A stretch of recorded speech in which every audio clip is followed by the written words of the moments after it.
இப்போ நம்ம பண்ண போகிறது கத்திரிக்காய் பஜ்ஜி. இதுக்கு வந்து கத்திரிக்காயை நல்லா தண்ணியில் போட்டுட்டு நறுக்கி இது போல் வச்சுக்கணும். நல்ல நீல வாக்கில் இருக்க கத்திரிக்காயாக பார்த்து. இது வந்து நாங்கள் நிமிஷமா டெம்பிளில் 4 கூரை 50 ரூபாய்க்கு வாங்கினோம். நிறைய இருக்குது, அதனால் சரி இன்றைக்கி பஜ்ஜி போடலான்ட்டு.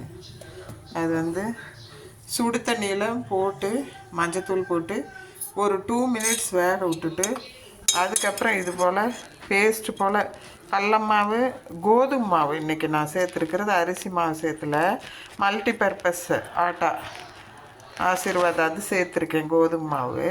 அதில் கொஞ்சமாக கடல மாவு போட்டு வரமிளகாத்தூள், உப்பு, பெருங்காயத்தூள் போட்டுட்டு இப்போ போட்டு காமிக்கிற பாருங்கள்.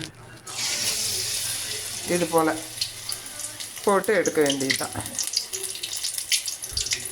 ரொம்ப நல்லாயிருக்கும். போட்டுட்டு காமிக்கிறதா சூப்பராக இருக்கும். மொறுன்னு கிறிஸ்பாக வரும்.